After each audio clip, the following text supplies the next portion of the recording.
کتنے لوگ تھے جو ہمارے ساتھ چلتے ہوتے تھے؟ آپ ذرا اپنے ذہن پہ زور دیں.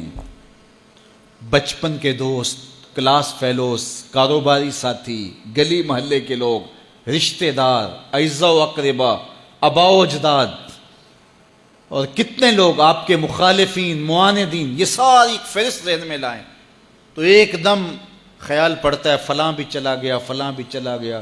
کوئی سال کے بعد اچانک کوئی بات یاد آتی ہے تو یاد آ جاتا ہے، کوئی 6 ماہ کے بعد یاد آتا ہے. کئی ایسے لوگ ہیں کہ سال ہا سال بعد یاد، ہاں وہ بھی ہوتا تھا. مٹی کا رزق بن گئے، قصہ پارینہ بن گئے. کہانی تو اتنی سی ہے نا، جو اکڑ اکڑ کے چلتے تھے آج وہ مٹی کا رزق بن گئے ہیں. جو اپنے بدن پہ چٹکی مٹی بھی نہیں پڑنے دیتے تھے آج ان کے کفن بھی تار تار ہو گئے ہیں. حضرت غوث اعظم فرماتے ہیں قبرستانوں میں جا کے دیکھو کیسے کیسے حسینوں کی مٹی خراب ہو رہی ہے. اللہ اکبر. بدن خاک میں مل گئے، ہڈیاں چور چور ہو گئی، ریزہ ریزہ ہو گئی.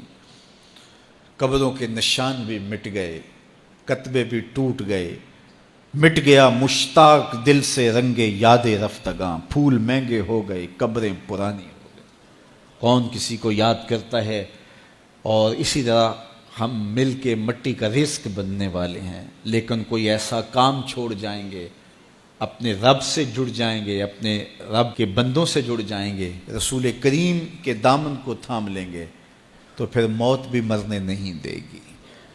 پھر سرخرو اور سر بلند ہوں گے، پھر عزتوں کے تاج سروں پہ رکھے جائیں گے، وقار کی مسند پہ بٹھائے جائیں گے. فقیر نام تنا دا باہو، قبر جنہ دی جیوے ہو.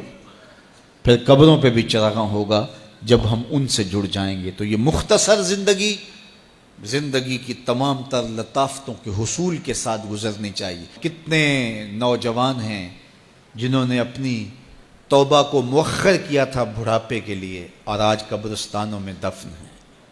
آپ جا کے قبرستانوں میں دیکھیں، وہ سوچتے تھے کہ ابھی تو جوانی ہے، جوانی سے لطف اندوز ہو لیں، بڑھاپے میں توبہ کر لیں گے. لیکن بڑھاپا نہیں آیا، موت آ گئی. موت تو برحق ہے، یہ تو آ کے رہنی ہے، لیکن بڑھاپا لازمی نہیں ہے کہ ضروری آئے. حضرت امام غزالی نے ایک بڑی خوبصورت بات لکھی.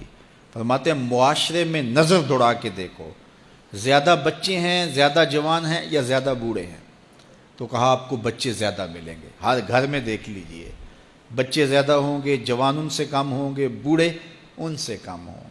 تو اگر بوڑھے تھوڑے ہیں، جوان زیادہ ہیں، تو غزالی فرماتے ہیں پھر بات سیدھی سیدھی ہے، بڑھاپے تک کوئی کوئی پہنچتا ہے، زیادہ جوانی میں چلے جاتے ہیں. اور کہا کہ اگر جوانوں سے بچے بھی زیادہ ہیں تو پھر اس کا مطلب ہی سیدھا سیدھا ہے کہ جوانی تک سارے نہیں پہنچتے، بہت بچپن میں چلے جاتے ہیں. غرہ کس پہ، ناز کس پہ، غرور کس پہ، تکبر کس پہ؟ تو یہ مختصر زندگی جو اللہ کی امانت ہے، اس کو اللہ کے نام پہ گزارو. جو بیت گئی وہ بیت گئی، وہ تو منہا ہو گئی زندگی سے. وہ مجھے رات سے کچھ لوگ میسج بھیج رہے ہیں کہ آج 16 مارچ ہے اور آپ کا پیدائش کا دن ہے، مبارک ہو. اللہ سب کو جزا دے. لیکن میں آج اپنی چھوٹی بیٹی کو بھی کہہ رہا تھا، وہ مجھے بولی کہ ابو آپ کو مبارک ہو. تو میں نے کہا کہ آپ ہاتھ اٹھا کے اللہ کی بارگاہ میں دعا کرو کہ اللہ آپ کے باپ کے 46 سال کے گناہ معاف کر دیں. یہ تو زندگی گزر گئی ہے، 46 سال میرے ہاتھ سے نکل گئے ہیں. میں الٹا بھی لٹک جاؤں تو یہ میرے ہاتھ نہیں آ سکتے. اگر میں نے اچھے گزارے ہیں تو مجھے مبارک ہو اگر قبول ہو گئے ہیں، اور اگر اچھے نہیں گزرے تو مجھے توبہ کرنی چاہیے. زندگی کی کوتاہیوں سے توبہ کرنی چاہیے. ہم سمجھتے ہیں ہم بڑے ہو رہے ہیں، حقیقت میں ہم چھوٹے ہو رہے ہیں. ہم اپنی زندگی کے اہداف طے کریں، زندگی کے مقاصد طے کریں. ساری زندگی اس کے گرد سفر کرنی چاہیے. کئی لوگ ساری زندگی گزار دیتے ہیں، ان کو ساری زندگی راستہ ہی نہیں ملتا کہ جانا کدھر ہے. وہ کیوں؟ وَأَضَلُّ السَّبِيلَ. اللہ فرماتا وہ بھٹکے ہوئے مسافر ہوتے ہیں. اللہ سے راستہ مانگو، آہستہ چلو لیکن منزل کا تعین کر کے بڑھو. بڑھتے رہو، منزل تمہارا استقبال کرے گی. آج مشکل ہے تو کل آسانیاں ہوں گی. تو یہ زندگی تیزی کے ساتھ کٹ رہی ہے. لمحہ لمحہ میں اور آپ موت کے قریب ہو رہے ہیں.